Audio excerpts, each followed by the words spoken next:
Hello दोस्तों, Andaman vlog number 22 में आपका हार्दिक स्वागत है। इस वीडियो में मैं आपको दिखाऊंगा पोर्ट ब्लेयर से वापसी के नज़ारे। इसके अलावा एक झगड़ा भी दिखाऊंगा। दरअसल हुआ ये कि जब एयरलाइंस ने लंबे अरसे तक यात्रियों की परवाह नहीं की और कोई भी एयरक्राफ्ट नज़र नहीं आया, तब यात्री इकट्ठे होकर पहुंच गए एयरलाइंस के काउंटर पर और वहां मौजूद कर्मचारियों को घेर कर अपनी बात कहने लगे और वहां एक शोर शराबे की स्थिति बन गई। वो सब दिखाऊंगा, लेकिन फ़िलहाल देखिए ये खूबसूरत नज़ारा।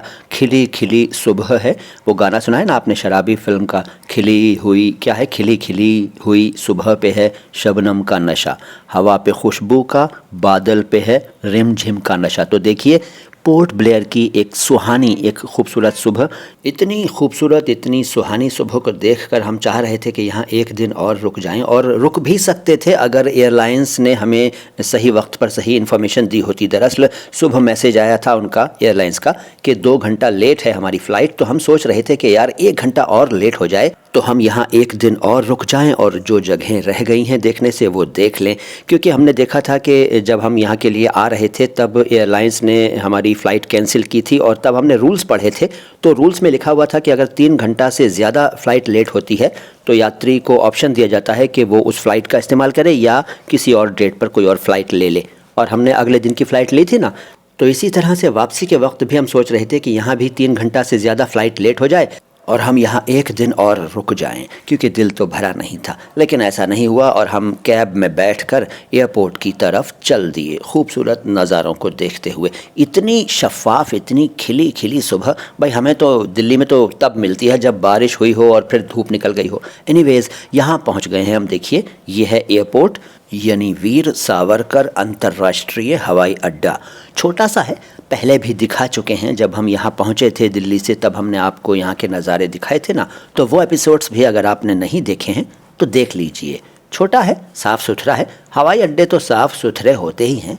खैर, तो यहाँ थोड़े से नज़ारे देखिए। इसके बाद मैं आपको वो सब दिखाऊंगा जो झगड़े में हुआ। लोग किस कदर नाराज़ थे, कितना शोर कर रहे थे, और उनकी जो शिकायत थी वो जायज़ थी, क्योंकि ना तो कोई डिस्प्ले हो रहा था टाइम वगैरह कि कितनी लेट होगी फ़्लाइट, और समय गुजर चुका था जो उन्होंने दिया था, एयरलाइंस ने दिया था।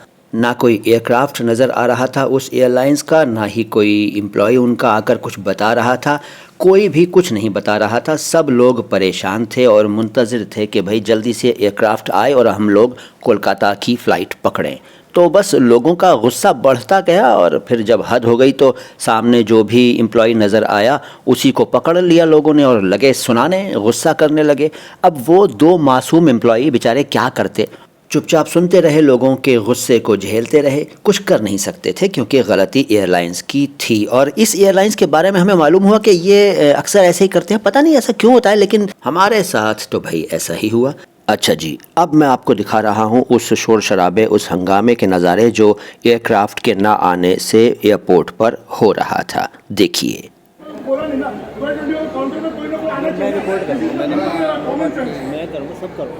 तो परेशान है बोर्ड से, तो एटलीस्ट कम से कम बोलना चाहिए क्या बच्चे हैं, क्या है, किससे क्या प्रॉब्लम है। एक गिलास पानी किसी पूछा क्या?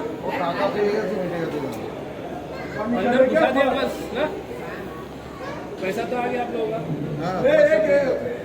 एटलीस्ट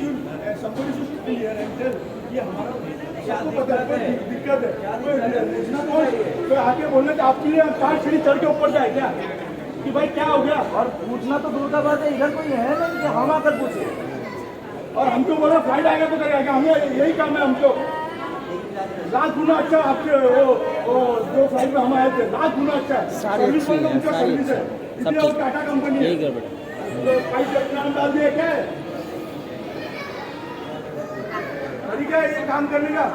हम भी बिजनेस चलाते, कोई काम धंधा नहीं है क्या? खैर साहब, इस हंगामे के बीच खबर आई कि एयरक्राफ्ट आ गया है, लिहाजा हम सब लोग उस बस की तरफ जाने लगे जो हमें एयरक्राफ्ट तक लेकर जाने वाली थी। ये देखिए वो बस आ गई है। इससे आगे के नज़ारे अगले वीडियो में दिखाऊंगा। Thank you.